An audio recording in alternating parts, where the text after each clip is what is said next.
هذا المعرض يعني جاءت بي لدعوة من مؤسسة الحسن الثاني للمغاربة المقيمين بالخارج. وأنا كنشكر يعني هذه المؤسسة. بطبيعة الحال لا يمكنني إلا أن أكون سعيد، لأن هذه فرصة أن المغاربة يتعرفوا على مغربي مقيم في فرنسا من خلال هذا المعرض.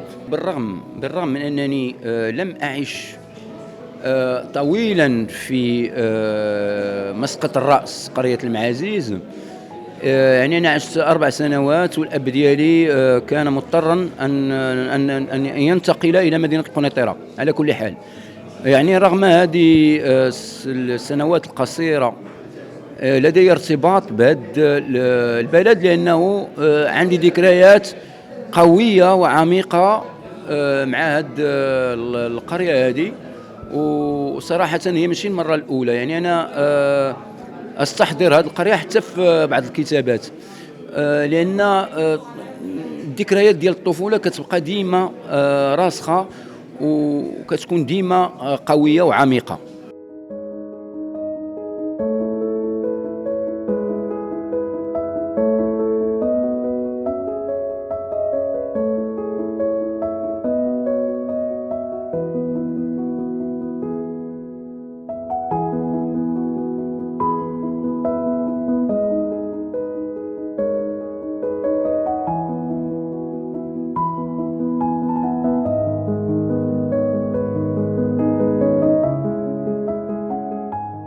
الهدف من تنظيم هذا المعرض كيدخل في الهدف اللي ديالنا الكبير، اللي هو ديال مني تأسست رواق ضفاف اللي كان في 2016، واللي أسسناه باش ننظموا معارض ولقاءات ثقافية وأدبية للفنانين والأدباء المقيمين بالخارج.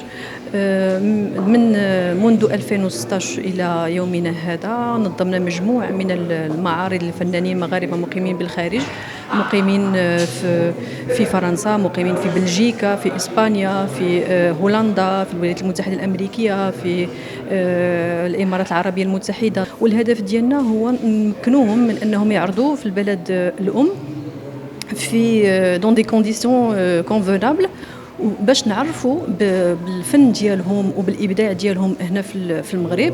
نمكنهم ايضا انهم يتعرفوا على الفنانين اللي كاينين هنايا في المغرب، وانهم يعرضوا، وانهم سي اون بروموسيون لهاد لي زارتيست اللي كيجيو من بلاد المهجر، وفيهم بزاف اللي كانوا جاوا من بعد 20 عام ديال الغربه وديال الغياب، وكيجيو وبعض المرات كيبقاو تنظموا معارض اخرى. تجربه رواق ضفاف بالنسبه لمؤسسه الحسن الثاني للمغاربه المقيمين بالخارج هي تجربه انسانيه قبل كل شيء، لان كنعيشوا مع الفنانين هذاك الرجوع الى ارض الوطن، وفيهم بزاف ديال الفنانين اللي كيعرضوا لاول مره في البلد الام، وكيكونوا بعض المرات داروا معارض كثيره في المهجر، وكتكون هذه اول مره ولا ثاني مره، ولكن كيكون عندها واحد القيمه مضافه كبيره بالنسبه لهم لانها في الوطن الام، واللي هما كيحسوا بها كوم ريكونيسونس